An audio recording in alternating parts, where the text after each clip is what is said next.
Hello everyone, I Dipanshu Singhal welcome you to another Samvad discussion. Samvad is a student-run initiative for Center of New Economic Studies at OP Jindal Global University and is organized with a vision to have more accessible, decentralized platform for students and young scholars to connect with distinguished scholars and thinkers for a critical reflection on existing social, political, and economic realities that are observable in the context of contemporary India and the rest of the developing world. All members of the core research team participate in the forum along with students and faculty members. The broader purpose of each Samvad is to encourage a more informed process of a collective discussion which helps in creating a process of ideation among students, enabling them to further push the envelope in research and pick up on new areas of study in and across social sciences. The title of our Samvad or conversation today is India China, the Calculus of Negotiation.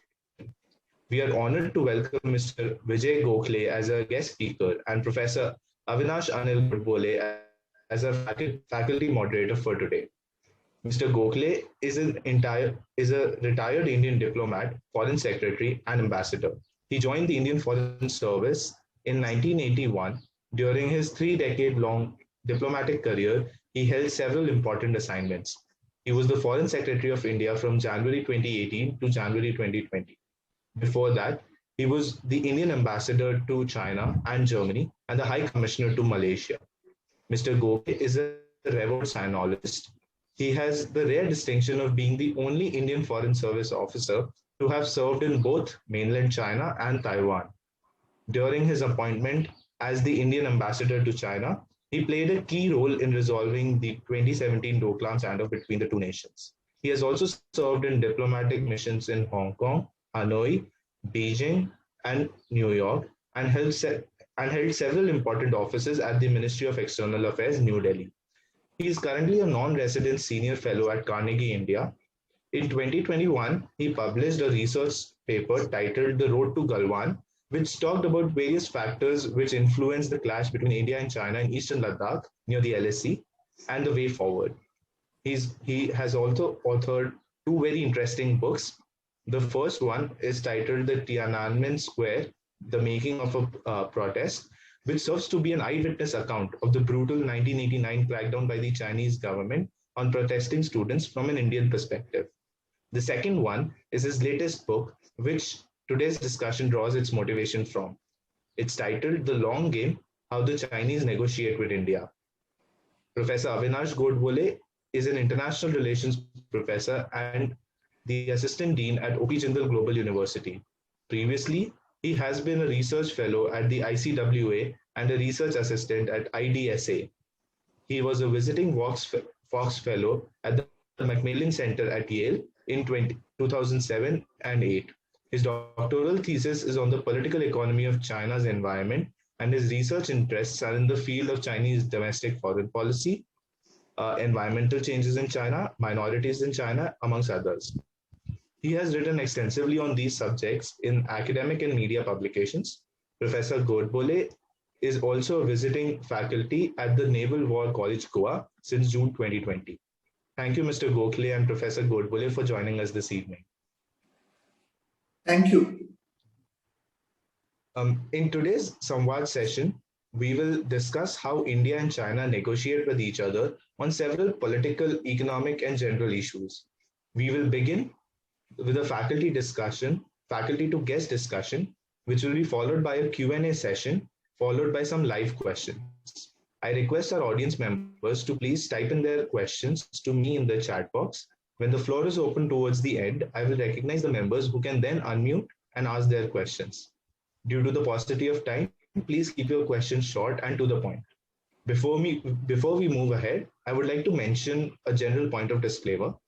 All the views presented in the discussion belong to the respective speaker alone and do not necessarily represent the official statement or stance that the institution they represent or represented. Kindly reach out to the team for more information. Now, to take the Samvad further, I would like to request Professor Godbole to take on from here. Thank you. Thank you, Dipanshu, and thank you, Mr. Gokhale, for joining us from your busy schedule. And thank you actually for writing the fantastic books for two reasons.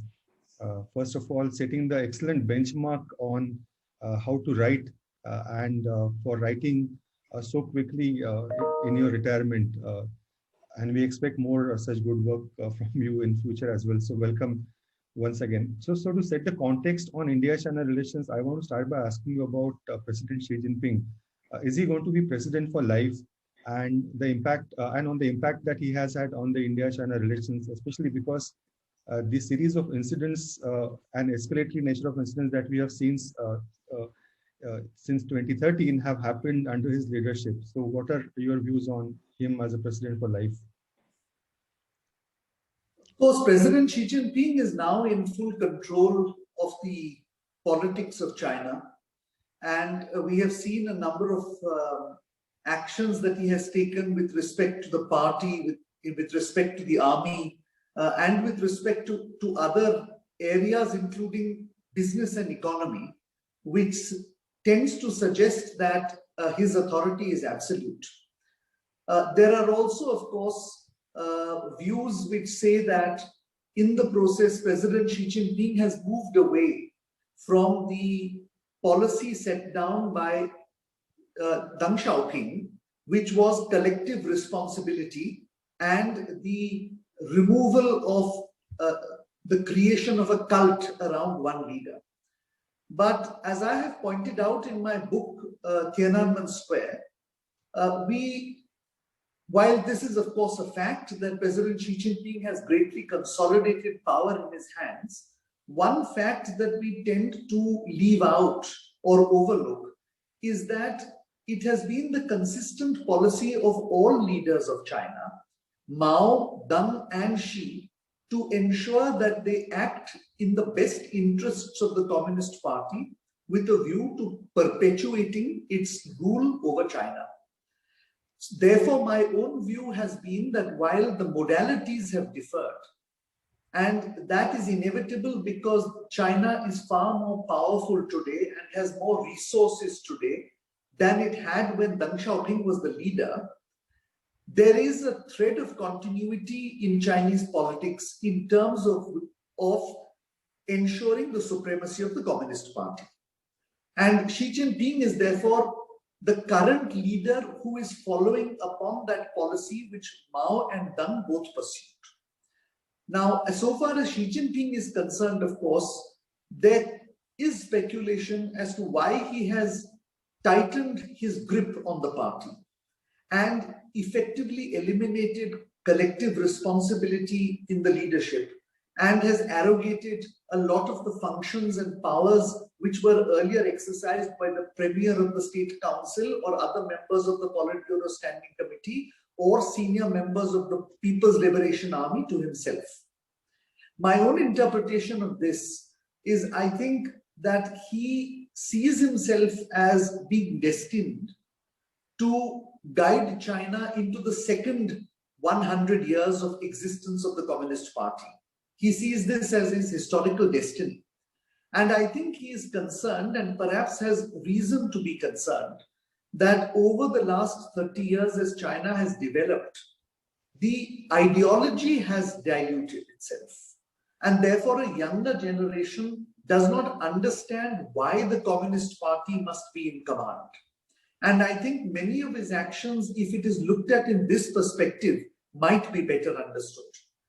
As to whether he will continue after 2022 as the General Secretary of the party and beyond 2023 as the President of the People's Republic of China is anybody's guess, because he has held cards so close to his chest that none of us are really in a position to make an educated guess.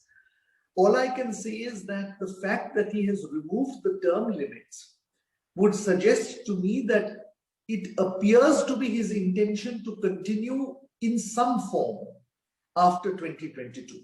But precisely in what manner or in what form he will perpetuate his power beyond October 2022 still remains to be seen. Okay, thank you, sir. Now this coming to the diplomatic style of China in the recent years called the wolf warrior diplomacy. There have been several questions about it whether it's a useful strategy, does it bring China more friends or what? But I want to ask you about the sources of that strategy.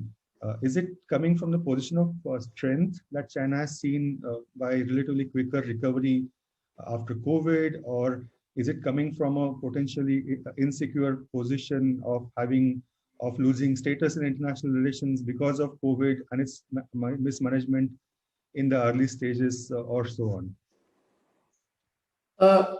Dr. Godbole, as I try to bring out in my book, The Long Game, How the Chinese Negotiate with India, the point I make there is that there is a certain thread of continuity in Chinese diplomatic negotiations from the period of Zhou Enlai, who was their first foreign minister and who laid the basis for China's foreign policy and diplomatic actions, until the present day. Now, clearly the modalities do change, because the China of 1949 and the China of 2020 are two very different countries, both in terms of the economy and the military, but also in terms of the way in which public opinion acts and behaves. But notwithstanding that, China has a very long tradition of diplomatic behavior and interaction, a span covering almost 2000 years. And unlike India, where the extinguishing of our independence around 1757 and then later in the 19th century meant that Indians no longer practiced diplomacy with other countries. In the case of China, they did not face that situation because the Qing Empire was not completely extinguished by the colonial powers. Therefore, China had a certain diplomatic tradition and it benefits from that tradition. Added to that tradition is the long history of the Communist Party in negotiating and dealing with foreign powers, both before 1949, when it had to find its way through the Soviet Union, which wanted to mold the Chinese Communist Party to its dictates, and the United States, which after the Second World War thought that they could co-opt the Chinese Communist Party into the nationalist government and ensure that they were the hegemon in Asia. So, and after 1949, China faced a number of challenges, both from the Soviet Union and from the United States. So the short point is that China has developed its own style of negotiation, and it uses all modalities, whether it is a sense of victimhood, whether it is a sense of goodwill or bonhomie, and whether it is a sense of threat, to carry out its diplomatic practice. If you look at it in this light, therefore, my contention is that the wolf warrior aspect of diplomacy might look strangely different from what China has pursued over the years, but in fact forms part of the same strategy. It is simply the strategy of winning diplomatic objectives through intimidation and through aggressive and assertive behavior. We therefore need not attach too much importance to the style, because the substance of diplomacy is what we must look at. And in my mind, the substance of diplomacy has not changed that much, although we have to factor in the important point that China now is much more powerful than us economically, militarily, and in every other way. Thank you, sir. On the basis of that, I want to bring the discussion to the India-China relations and the larger process of the special representatives level talks, which have been going on for a fairly long time, 20 plus rounds. So I want to get an assessment whether there's optimism or pessimism about the process, and how can it, is it progressing the way it was anticipated when it started, sir? This has been a long negotiation. As you know, it began sometime in the mid-1950s, and it has continued all the way down till the present day. Very briefly, I think it is now well accepted that there were a few occasions in the past when we might have come to a mutually agreed solution. There was a possibility of that in 1960 when Premier Zhou Enlai visited India. In my opinion, there was another opening available in 1980 when Deng Xiaoping spoke of the so-called package deal, although there are differing views on what the exact meaning of the package deal was. And I believe there was yet another opportunity when Prime Minister Rajiv Gandhi made his historic visit to China in 1988. For whatever reason it is, and this is for historians and foreign policy analysts to decide, none of those opportunities fructified into an agreement.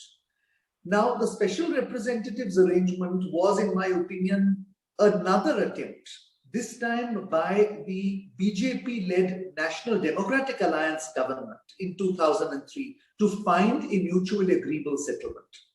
And essentially, the special representatives was, as a mechanism, was set up in conjunction with an agreement that we, with the Chinese, first an in-principle framework, and then a final agreement in terms of delineation, demarcation, and on the ground, delimitation, demarcation, and delineation on the ground. Now, the first step was achieved in 2005 when the two sides signed the agreement on the guiding principles and political parameters for a boundary settlement, and that was a substantial achievement. But we have since then been unable to progress in the second phase, which is a framework for the settlement of the boundary question. And that phase has continued for several years on and off without much progress or much evident progress. Now, without, of course, going into the details of the talks, because that is a subject that I have not spoken about, I think it is important to understand the reasons or possible reasons for the lack of progress. In my mind, and I explained this in my working paper, which I did for the Carnegie Endowment for International Peace earlier this year. The piece is titled The Road from Galwan, a review of India-China relations. I posit the hypothesis that both countries have approached their bilateral relationship from fundamentally different perspectives. India has always, from Prime Minister Nehru to Prime Minister Modi, given China an appropriately important position in our foreign policy, irrespective of whether we consider China an adversary or a friend, or we wanted to have better relations or worse relations. We attached an appropriately high level of importance to China in our foreign policy. I do not believe the Chinese have attached the same sort of importance to us. In fact, it is my contention that the Chinese look at India only when we are seen as attaching ourselves or aligning ourselves to one or another major power. The Soviet Union in the 70s, the United States in the 1950s, and perhaps the United States in the 21st century. The other thing is that the Chinese have never looked upon us as an equal power. They consider only the United States and sometimes the Russians to be on par with them. The rest of the world, whether it is Japan, the European Union, India, or any other power, is considered to be a middle-level power. Now, if this is the mindset from which the two countries approach the boundary question, or indeed any other aspect of India-China relations, it immediately creates, or it has the potential to create, misperception and mistrust. And I think this is, to my view, the genesis of not just the lack of progress on the boundary question, but the general lack of understanding which has revealed itself in the past 10 years and which culminated in the very unfortunate and tragic incident in Galwan in June of last year. Right, sir. Actually, I have a second question from that. So China continues to view India also from the perspective of their general foreign policy perception that China is a victim and the world is some kind of a perpetrator of some kind of injustice and unfair behavior about China. Is that why it precludes kind of settlement of border as well in some ways because of their unwillingness to Indeed. trust India? Indeed. In fact, this is a subject I've specifically dealt with in my book, The Long Game. The Communist Party of China has adopted the narrative of victimization because it can use this narrative to project itself as the defender of the Chinese people. In other words, the legitimacy that the party draws for itself is based on the narrative which said that before 1949, this great Chinese nation and these great Chinese people became the victims of Western powers and unnamed foreign forces because there was no Chinese government worthy of protecting them. And that after 1949, this humiliation has been ended because of us, the Communist Party of China. Now, of course, this victimization narrative began in terms of the Western countries, but has gradually moved to include almost anybody else, which China sees as in some manner infringing on its sovereignty and territorial integrity. And that includes us as well. Of course, the fact is that, in fact, all of Asia, with the exception of Thailand and Nepal, were victims of colonialism. And to that extent, India suffered even more from colonialism because our independence was completely extinguished as compared to the Chinese, where they were only partially colonized. But the Qing Empire and subsequently the nationalist government continued to rule and exert influence.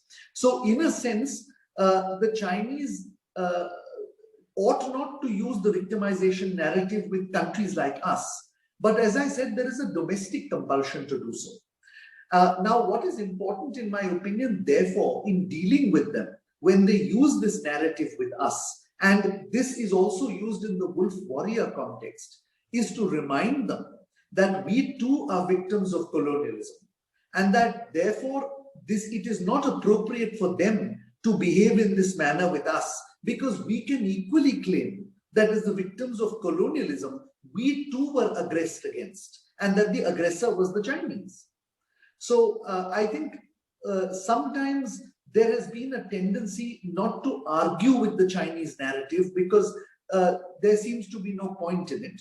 But I am increasingly of the view that we need to push back with our own narrative so that the Chinese do not run away with their narrative and it becomes a sort of reality check for them.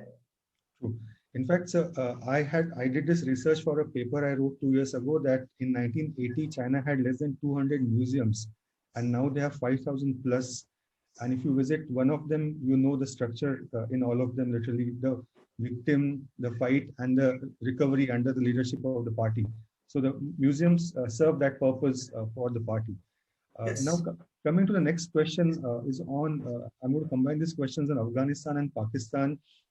And on India-China, discussion on counterterrorism was one, and also India-China discussion on Afghanistan. Why did these two processes did not work? Of course, the second one, the visual was there, Wang Yi standing with the Taliban leadership.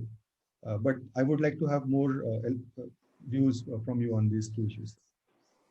I think with regard to China's relations with the Taliban, there can be many views. So my view is not an authoritative view, it is just one view. But I was posted in China when, if you recall, China received the Taliban delegation in the summer of 1999. Now, the immediate response of the international community was that China was about to recognize the Taliban. At that time, only 3 countries had recognized the Taliban: Saudi Arabia, the United Arab Emirates, and the Islamic Republic of Pakistan. And there was an immediate presumption that that China would recognize them.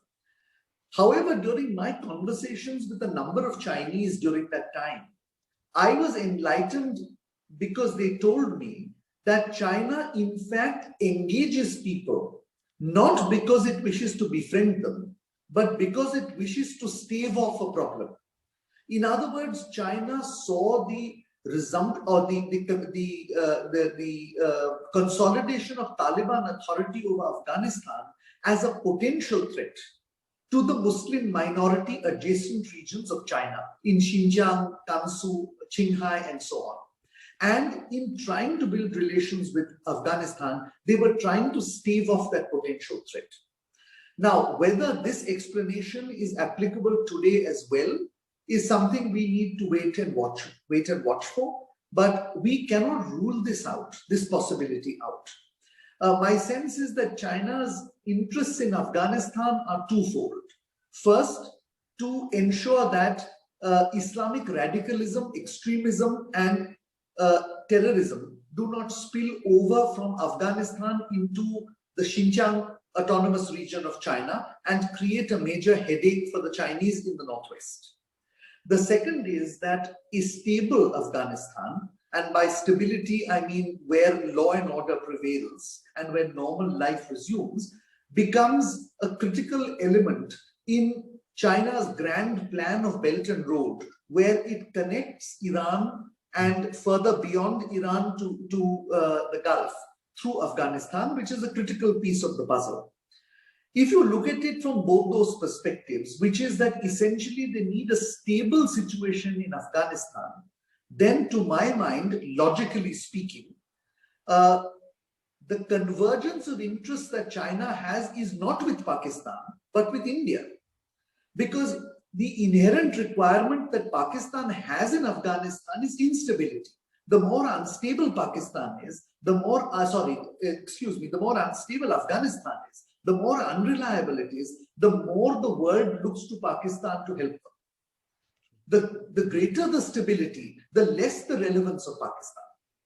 But China needs that stability, and China understands that Pakistan alone cannot deliver it.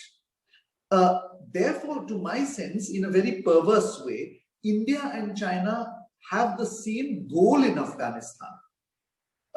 However, the question is of the larger plan that China has in South Asia and the concern that the Chinese have about India's capacity to disrupt the China-Pakistan economic corridor. And for that reason, China might make common cause with Pakistan to prevent India from consolidating its position in Afghanistan, because the alternate route of the Belt and Road from China to Gwadar could also pass through Afghanistan, thereby circumventing the whole issue of Pakistan-occupied Jammu and Kashmir. So, I mean, I don't think I've answered your question, but this is something certainly which I am thinking about, and I hope that I've contributed to whoever else is thinking about what the Chinese future course of action is likely to be going from here on forward with relation to Afghanistan. Yes, I'll just give a quick summary of that. Something I read that China has 3 counterterrorism policies: one at home and when dealing with own interests, second dealing with Pakistan, and third dealing with India and the rest of the world's interests. Do you think that's a kind of fair picture of point of view? You know, I think we need to be fair and say that that appears to be everybody's policy. I mean, let us not forget that before 9/11 occurred, the West would also welcome what we consider to be terrorists as freedom fighters, and would talk of their human rights, but not the human rights of innocent Indians being killed in the state of Jammu and Kashmir.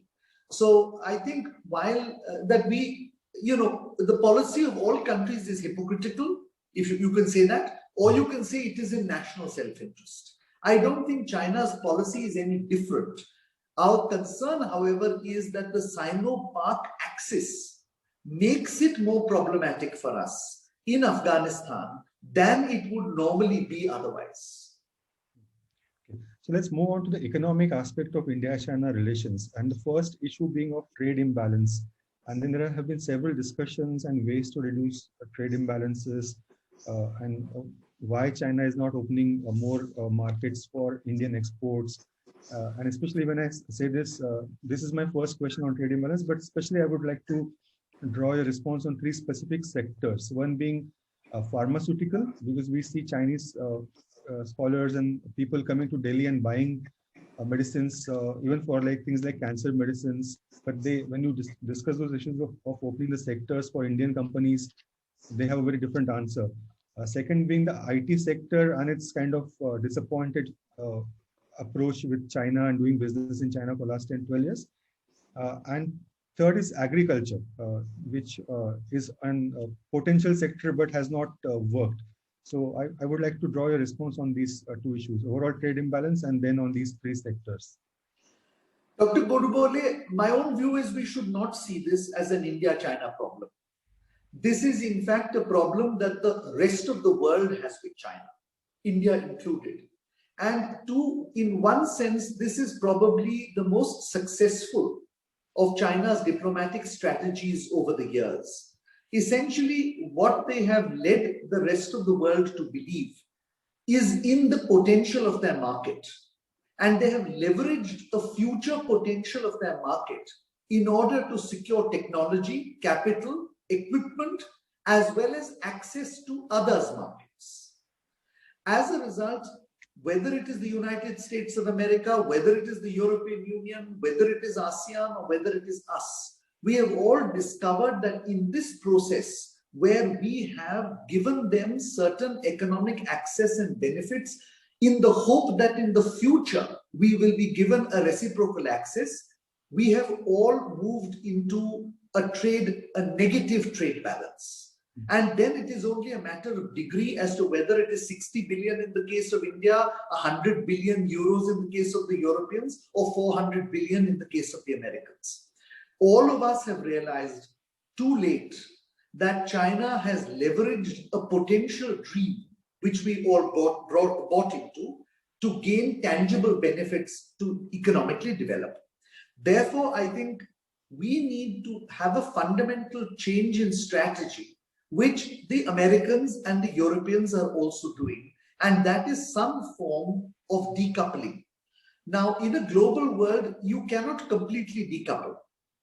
But good sense would suggest that in sectors where you can do import substitution, which is you can make the product yourself, or in sectors where you have alternative sources from which you can import the product, whether it is from the Republic of Korea, Japan, the European Union, or anywhere, or ASEAN for that matter, we should have a conscious strategy which diverts our capability to buy from China to buying from elsewhere. This is not a strategy which is going to be short-term, because you cannot simply shift supplies and supply chains automatically. And this is not a policy for the faint-hearted, because it is going to involve some amount of pain in industrial restructuring in India.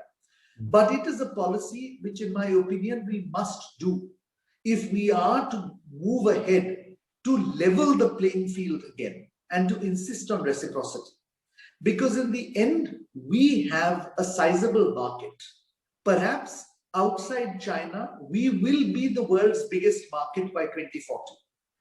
And no country, not even the People's Republic of China, can afford to ignore that market if they want to be the world's #1 economy.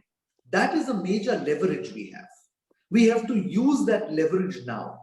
What I feel is a short-sighted policy is appeals from various quarters to completely close down Chinese imports in the short term. Because anybody who has worked in the field of economy and trade will know that in key export sectors, which is pharmaceuticals or automobile components or electronics, we are so heavily dependent on Chinese imports that if we move to shut them down, we will effectively be hurting our own export capabilities. Therefore, that is, to my mind, a knee-jerk reaction that we must avoid. Now, coming to the sectors you mentioned, which is pharmaceuticals, IT, and so on, we must relate this to what I have already said, which is that essentially the Chinese use their restrictive industrial policy to deny us access to their markets, where they want to maintain a competitive edge, while compelling us to open markets to their products, because they give us assurances that in the future, They will import Indian formulations of drugs or Indian software or Indian agricultural produce, fruits and vegetables. Now, from personal experience, I can tell you that where fruits and vegetables are concerned, we have been negotiating with the Chinese for years, possibly decades, for a few vegetables and fruit to enter the Chinese market. And each time you believe you have reached an outcome, there is another hurdle to be crossed. In the meantime, the expectation in India is that the hurdle will be crossed, and we therefore make a further concession to the Chinese side. Therefore, I come back to my point that we need to ensure that there is a relative reciprocity enforced, and the only way to do so is decoupling. But decoupling requires that we prepare alternatives, either in terms, as I said, of consuming the product or manufacturing the product within the country, or of exporting the product or importing what we need from a second source or a third source.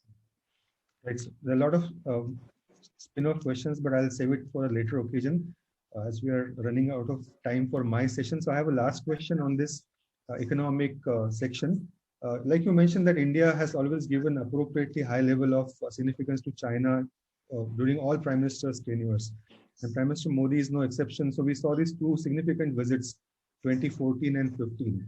And we did a count that there were almost 100 significant MOUs or agreements, but not many of them have materialized on ground. So like a thing like a railway university cooperation or a agreement on power transformer and cable installing, or a skill center in Gandhinagar, or sister city corporations that were going deeper in actual areas of cooperation. Why do you think these agreements did not fructify the way these were envisaged? Because when I was reading those from the think tank where I was working, I really found it a significantly optimistic set of agreements in both of these visits. My understanding is that most of these were memoranda of understanding, not agreements. And memoranda of understanding are usually aspirational documents which suggest that there are certain areas in which cooperation might be feasible and there is a need to explore them. Now, therefore, each memorandum of understanding does not necessarily lead to a concrete result. But having said that, I do share your view that there has been a disproportionately low number of memoranda or agreements on which actual implementation has taken place. And the reason for that, in my opinion, again, is the absence of reciprocity with where China is concerned. In other words, let's take the memoranda on railway. In this area, we certainly would like to receive training because China has certain core competence in high-speed rail, for instance. But we would also like to see a certain amount of investment coming in from China or a transfer of technology. What we have discovered, however, is that China is interested in getting Indian railway personnel for training. But the objective of that training is to familiarize them with Chinese technology, which is then sold to India.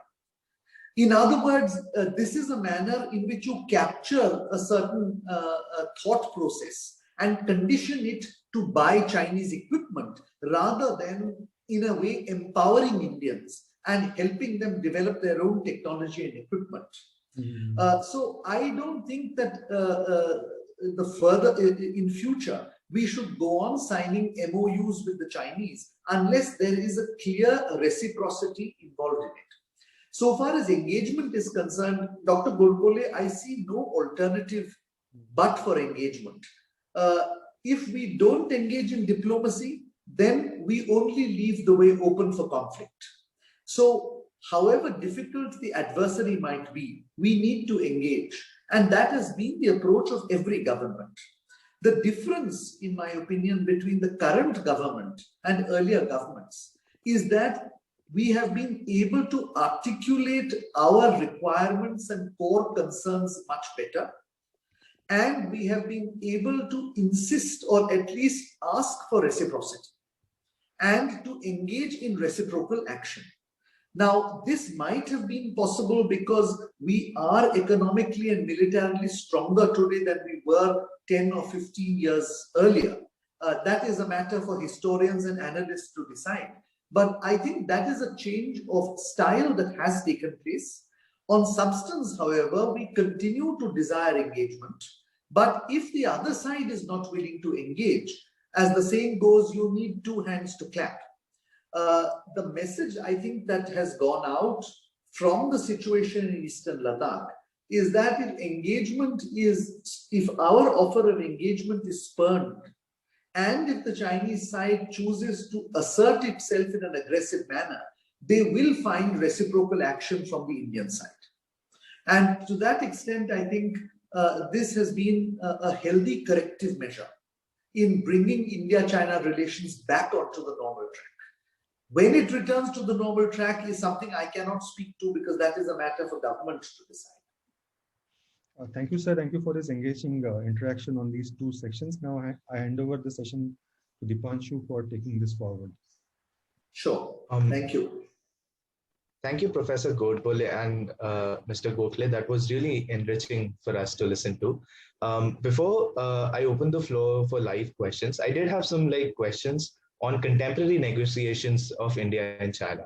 So, Mr. Gokhale, in Xi Jinping's recent centenary celebration speech, he mentioned that China will not be oppressed.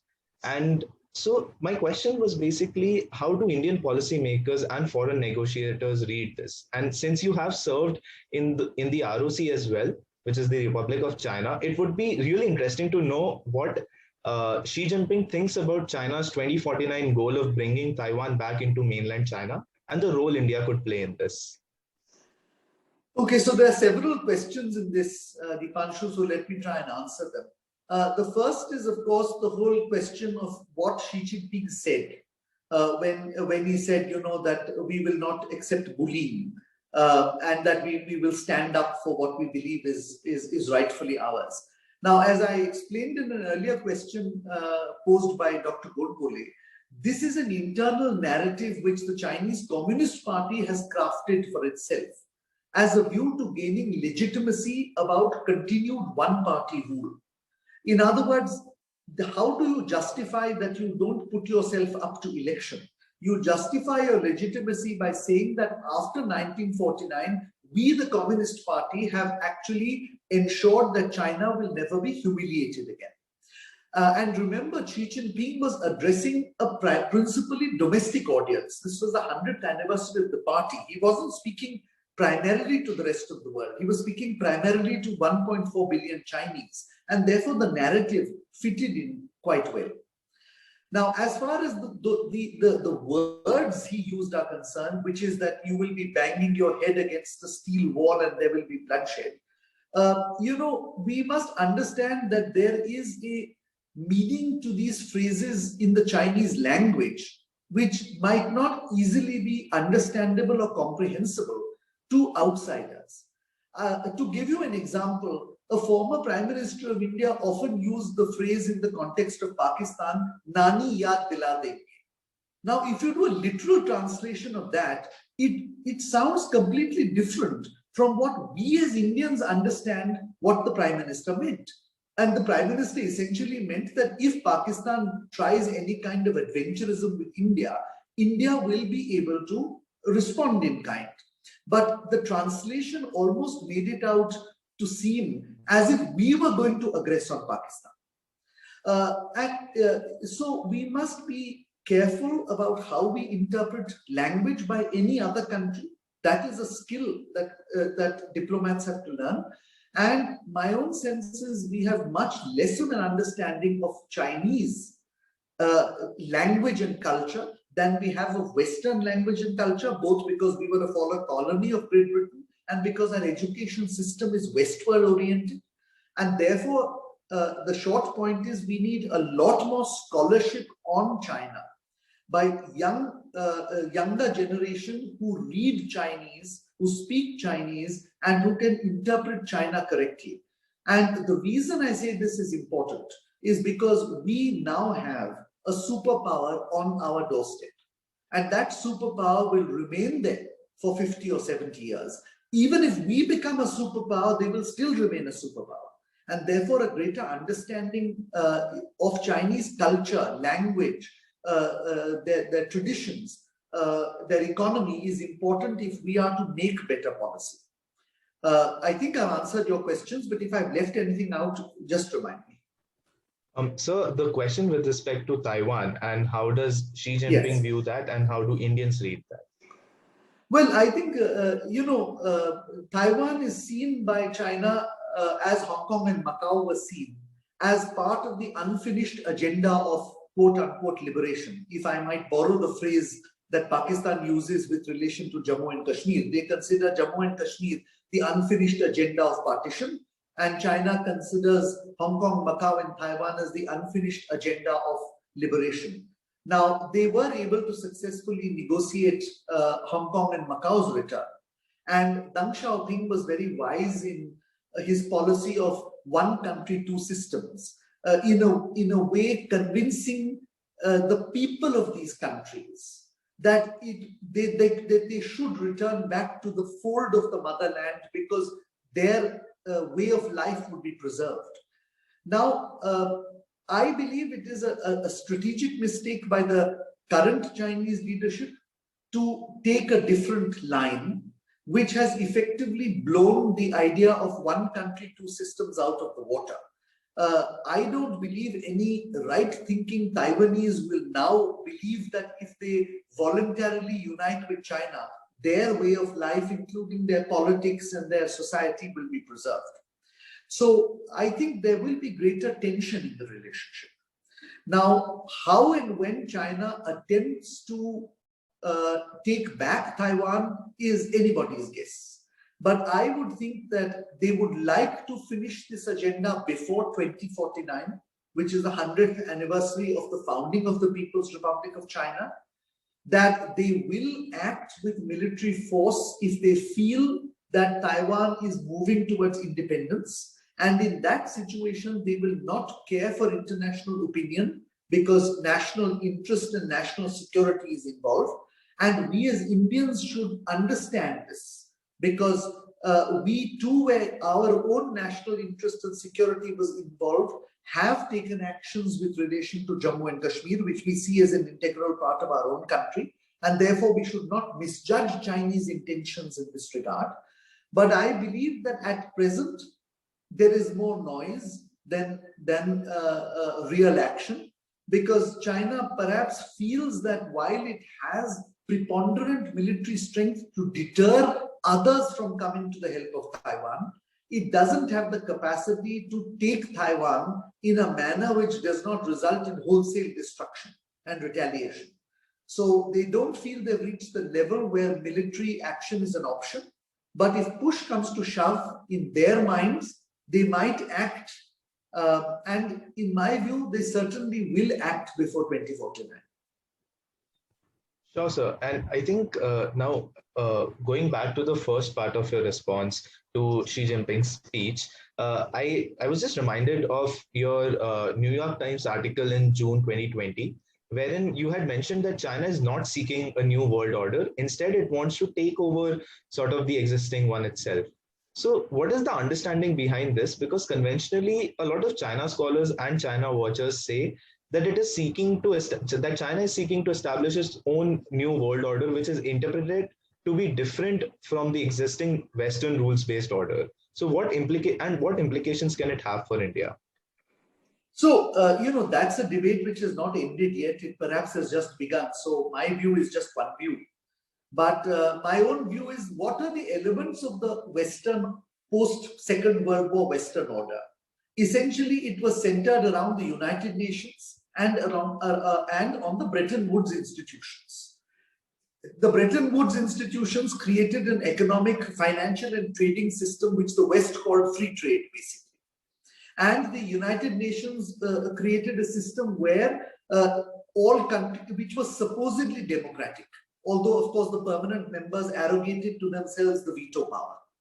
Now, essentially, what China sees is a system which has worked for it, but where by simply developing itself economically, it has not been able to be, it does not consider itself as having been given a rightful place by the West in that system. And it therefore believes that the West doesn't care as to whether China becomes the largest economy in the world. They do not believe in opening the system to allow China to be an equal partner. Now, I'm not saying that this is necessarily the right perception. I'm simply saying this is the Chinese perception. Therefore, the Chinese, by creating alternatives like the Belt and Road, for instance, or the Community for the Shared Future of Mankind, is placing on the table alternative concepts. These concepts, however, are not to create a new structure. It is simply to use these concepts to essentially continue the existing system, which is free trade will now be conducted not through the Bretton Woods institutions as far as China is concerned, because that is Washington-centric, but through the Belt and Road Initiative, which is China-centric. China also sees this as a globalization initiative. We don't look at it as such. The West might not look at it as such. But China says, what is the difference between America's Marshall Plan in 1950 and my Belt and Road in 2020?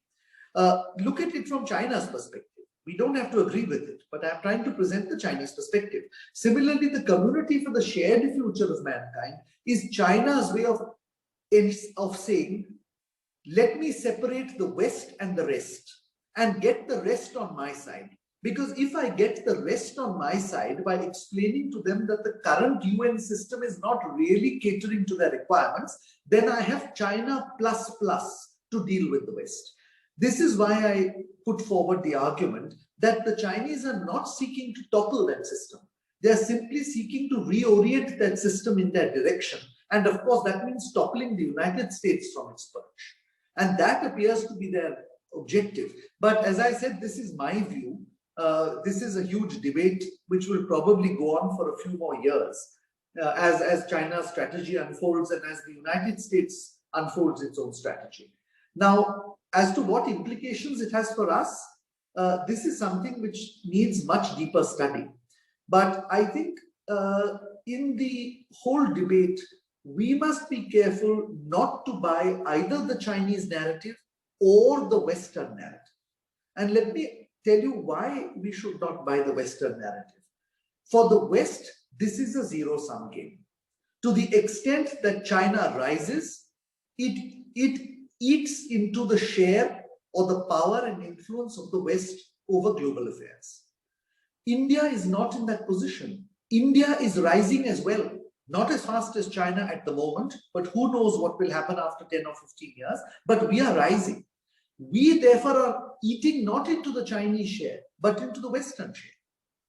Therefore, our approach has to be different from that of the West, because make no mistake about it, the West intends to keep its monopoly position. And that means challenging every competitor to it, not just the Chinese. We are also seen as a competitor, albeit at the moment not a threat to them. Therefore, in going ahead on how we work out our future role in an international situation, we must not be purely guided by Western thinking. We need to evolve our own thinking, bearing in mind that we are also a rising power. And therefore, we are claiming somebody else's share of the cake. Yes, sir. And I think that the point that you made about the West viewing this as a zero-sum game is really important, because in classic realism also we learn that the great power diplomacy game that we have. And sir, the second part of your earlier response with regards to Taiwan reminded me of your book that you wrote in May 2021 on the Tiananmen Square 1989 massacre. And I just wanted to, push this question a little further by asking you, how did India exactly react? And can we draw some linkages or similarities between that and the way the Chinese leadership reacted in 2019 Hong Kong protests? As far as India was concerned, we did not react to what happened in China in 1989 for two reasons. One, at the official level, after 34 years, we had restored a certain normalcy in our relations with China with Prime Minister Rajiv Gandhi's visit in December 1988. We therefore saw an opening to bring relations with China onto a normal track. And government's concern during the Tiananmen incident was whether there would be a change in the leadership or even in the political system, which might lead us to have to renegotiate the whole thing again. At the level of the public opinion, there was very little interest in India. Perhaps because in 1989, we were still very much a non-globalized society. The Cold War was still underway. Nobody knew that the Berlin Wall was going to fall 6 months later. And therefore, we looked at it very much in the terms of the Cold War, as did the rest of the world. Now, of course, coming to 2019, the situation has changed because we are bigger economically in terms of foreign policy. We have more influence. We have greater awareness that China might be a problem for us. But I think the lesson we must draw from the Tiananmen incident, and I hope many more people read my book, is that we need to take a greater interest in Chinese politics. If we don't understand the politics of that country, we will not be able to influence policy. The public in India, public opinion will not be able to influence policy. And the reason why the Tiananmen incident is important is because for a brief moment, the party fell apart. And we got to look at how decisions are made in the innermost core of the party. And the reason is that this party is there today. So it is not just a historical incident that you read about. It gives you insight into how the party functions today. And it gives us an understanding of that. And that understanding then has to be applied in a sophisticated way to understanding Chinese politics today. And that, I think, is the real significance of the Tiananmen incident for us. And I hopefully believe is also the reason why people should read my book.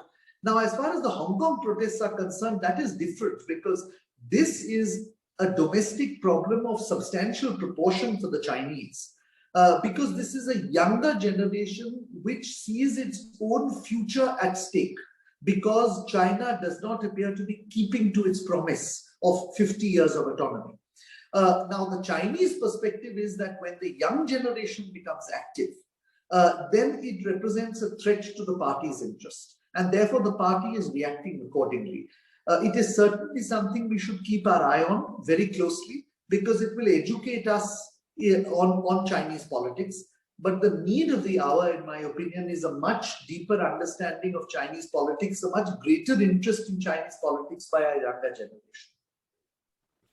Sure. Yes, sir. And I think these sessions like with you and other China scholars, these work like as a small step towards forming a public opinion and generating more interest into China. Well, this might be a small step, but I think the big step will be taken only when your generation takes up the challenge of studying China and influencing policy, not just on politics, but why China has become a world leader in science and technology, how it has become the world's largest economy, how it is setting rules on the international stage on topics like artificial intelligence and 5G. This is what we need. This is the need of the hour, a greater interest which can be generated by people like you, who will influence policy over the next 30 years. Yes, sir. And now I would like to open the floor for live audience questions. So I'd request the audience members to turn on their video and just introduce themselves very briefly, like with one line, and then ask their questions. So first I'd like to recognize Ravi Hari, and with them, I would also like to recognize Pratul Chaturvedi because I feel both of their questions really add on to each other, and maybe Mr. Gokhale can address them together. Sure.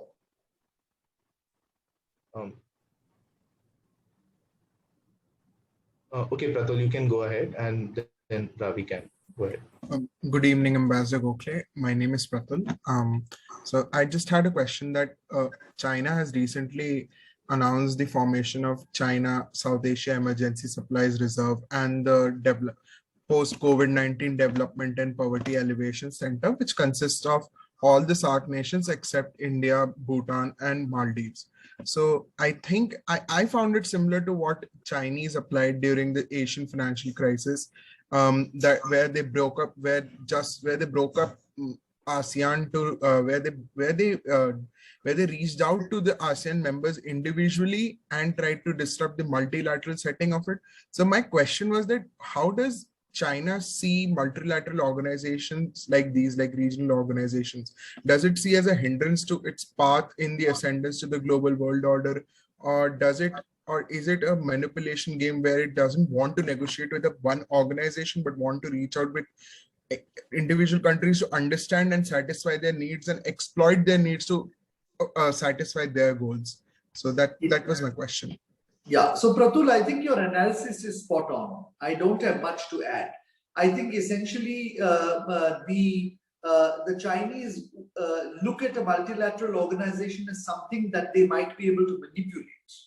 And if they are not able to manipulate it, then they seek to create an alternative organization which allows them to play countries against each other. Now, you gave the example of ASEAN, which was an excellent example.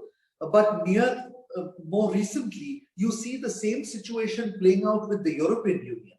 So China has a 16+1 summit, which is with the Central and Eastern European countries. China attempted a Nordic summit. China wanted to even do a summit with the Mediterranean states, for instance. And in South Asia, the recent moves are clearly in that direction, because despite its best efforts to get its proxies to persuade India to co-opt China into the South Asian Association for Regional Cooperation, known as SAARC, India has been wary about permitting the Chinese entry. So effectively, the Chinese are then creating an alternative organization, and because of their economic muscle, whether it is in terms of giving aid to ASEAN during the so-called Asian financial crisis of 1997, or to Europe, to the relatively poorer Eastern and Central European states for development, or to the South Asian states, it uses money power, which is now, of course, enshrined in its Belt and Road Initiative concept, to wean them to its side and to gain influence. So I think your analysis is spot on in this case. Ravi, you can ask your question. Good evening, sir. And so basically, we have the US Secretary of State visit schedule now. And I sort of wanted your views on how the US would use the Quad relationship and India to further or like counter China in terms of ground reality. Because as of, if I'm not mistaken, they've given us a 25 million aid for the COVID vaccine, or to counter the COVID pandemic. But in terms of other than science and technology, how would you say this Quad relationship would effectively work to counter China's? So since the Second World War, basically the core of American policy has been to create a network of alliances across the world. That was, of course, primarily directed at the Soviet Union, because that was the arch rival in the Cold War. And in fact, in the 1950s, when Eisenhower was the president, you had this phrase Pactomania, because they created CETO, CENTO, NATO, and a number of organizations which effectively contained the Soviet Union. Now, essentially, even during the time that the world became unipolar, which is after the fall of the Cold War, the United States continued that system of alliances, because it allowed them to deploy their forces, military forces and political influence across the globe as the unipolar world. Now, today, the United States recognizes that it is no longer in that unipolar situation. In other words, there are regions of the world, certainly the Western Pacific, possibly even beyond the Straits of Malacca, where, and in Central Asia, for instance, where they may not be on their own any longer able to deal with China or the possibility of a Sino-Russian nexus. Therefore, the Americans are reviving the concept of an alliance-based network. And one of those is the Quad. This is the American perspective. Now, I don't think the United States, however, is looking at the components of Quad in the same way as they did with SEATO, which was the Southeast Asian Treaty Organization, for instance, way back in the 1950s. That was purely directed, it was an anti-communist alliance. In this case, in my opinion, this is not just a political alliance. This also has economic and other components to it. So, in other words, the US believes that in the 21st century, a combination of elements will help it to remain the global number one. And that combination includes its value systems, which is democracy, human rights, the rule of law, etc. Its economic system, where it is still the world's number one, and it might slip to the number two position by the end of this decade, but it is certainly likely to remain number two. And if it combines with other major economies, it effectively also retains a dominant position globally, even though China may be the largest economy in the world. And militarily, which is, it can't police the world on its own, so it gets others to help police them. Now, this is the American perspective I'm giving. I don't think the Indian perspective is identical, nor should it be, because we have our own interests involved. So I think at this stage, the process of exploring where India's interests lie may be underway. That is a question that you need to pose to somebody in government. My own view of the matter is that at this stage, the Quad is an exploratory idea. In other words, it's a concept. It hasn't evolved beyond the concept to even a platform, let alone a treaty or an alliance-based system, which is far away. Now, the one point I think we ought to think about is why, if it is just a concept, are the Chinese making such a noise about it? After all, it's not as if there is a secretariat, there are, there is an organization, there are military alliances, pacts of some kind of the other, an overtly anti-Chinese stance, as was the case with SEATO, for instance, or NATO. And the answer to my mind is that this is because it disrupts the Chinese plan. The Chinese plan, in fact, was to ensure that there was no security system, collective security system in the Indo-Pacific, until the point that China became powerful enough to create one where it became the center of that. Now, all of a sudden, it finds that it is being preempted, because while the United States alone may not be able to take on China, it still is the world's most powerful naval force, military force. And if you look at the other members of Quad, collectively, we can outgun the Chinese. So I think that looking at it from that perspective, the Chinese are concerned about it from the fact that it might actually disrupt what they thought were their plans. Therefore, we need not be very concerned about Chinese responses. The Chinese response is because they've been caught out in an act before they could actually fructify their plans. We need not, therefore, also entirely go by the American perspective, because the American perspective is different from ours. We need to determine what our perspective is. All right. Thank you, sir. Thank you. Now I'd like to recognize Pranay. Yeah, you can ask your question. Yes, I'm a student of liberal arts and political science at OP Jindal Global University.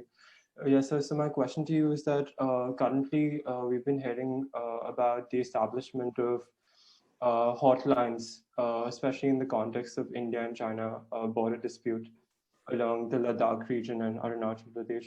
So I wanted to know how effective are hotlines in resolving the border conflict and in preventing escalation on the ground. Yes, sir. Thank you. Yeah. So Pranay, the hotlines with China are a relatively new phenomenon.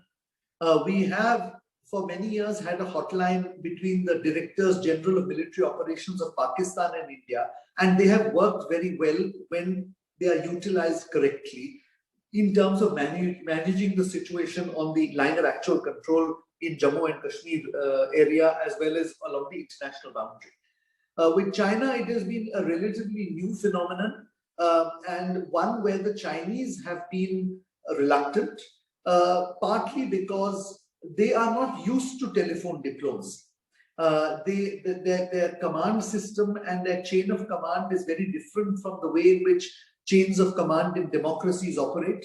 In democracies, certain decisions are decentralized and given to the militaries, whether it is the United States, Pakistan, or India. That may not be the case with China. They have to go up and down the chain of command, which makes a telephone call difficult to attend to. But also because, unlike in the case of Pakistan, where we pretty much have an agreed perception of the international boundary and the line of control, with the exception of the Siachen area, in the case of China, we have no agreed line of actual control. And therefore, taking a phone call or negotiating on a hotline becomes that much more complex. That having been said, I think any hotline is a good step, a good first step. But of course, the proof of the pudding is in the eating. So we have to watch and wait to see if, God forbidding, there is a crisis in Sikkim, that hotline will actually serve a purpose in that crisis or not, because it hasn't been tested yet. But I do know that, for instance, in the Eastern Ladakh crisis, the hotline has been operational between the two sides. I'm not too sure which the 2 points are, but there is a hotline in the Western sector as well. And I think that has served a purpose. So, I mean, that's my answer to your question. Thank you, sir. Thank you, sir. I think due to the paucity of time, we'll not be able to take Pratul's question, because there was one question that was pending from the political negotiations part, which we think that needs to be addressed right now. So, Dr. Godbole, would you like to address that question? Yeah, sorry, sir, I had missed that question on the informal summits and how Chinese approach those summits from your perspective, sir. Well, that is a difficult question to answer, because I don't know how the Chinese approach the summits. But what I can say is, and this is something I've explained in my book, that the Chinese are not very comfortable with some aspects of 21st century diplomacy. That includes the concept of telephone diplomacy between leaders, as well as direct dealings between leaders. And now, of course, we know that technology has made it possible for the leaders to have direct communications, and therefore we know this to be a global phenomenon. The leadership of democracies, they often talk to each other, they are on first name terms, they are comfortable pulling each other aside in an international meeting for a few words of discussion or of talking on the telephone. Now, again, the Chinese are not very comfortable with this, because in their system, they need to mull over and reflect and perhaps get a sort of consensus or an opinion before they act. This is my conjecture. I don't know the reality. But what I do know is that they're not very comfortable with it. And therefore, I think, whereas on our part, the whole effort with the informal summits was to engage with them, to get to know them better. This may not have been achieved because there may have been a certain different understanding on the Chinese side. One thing I do know is that the objective of any informal summit is not to have an outcome or a result.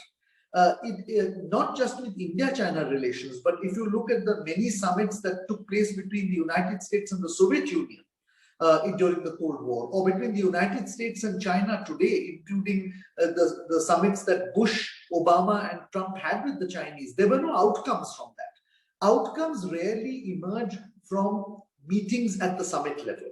These are meetings either to build understanding or to avert a crisis. They're never to reach an agreement on, say, the border issue or on trade or on anything like that. That is something which still goes through a certain structural process, being discussed first at the functional level and then at the ministerial or cabinet level, and then being brought up into a summit meeting.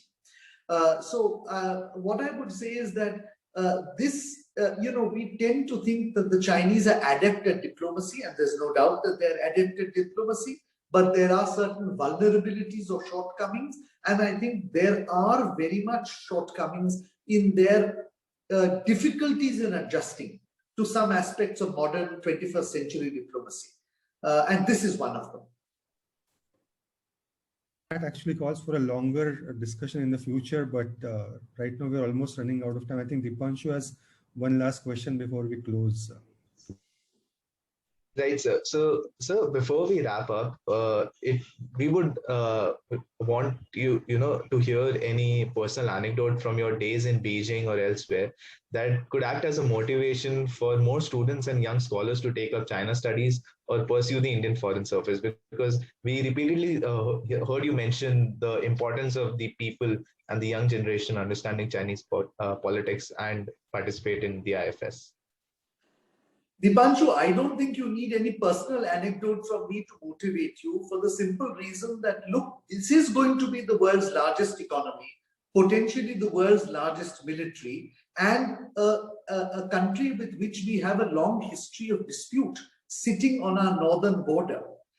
If that does not call for a greater interest in China, I don't know what will. It is incumbent, I believe, on the younger generation, therefore, to take a much greater interest in China. But more than that, I believe that diplomacy is a career worth pursuing for one simple reason. If India is also aspiring to be a major power, the only way in history where a country has emerged beyond its boundary as a major power is international engagement. No major empire has survived by looking inwards. An empire, by definition, requires looking outwards, whether it is in terms of technology, military, economics, or politics.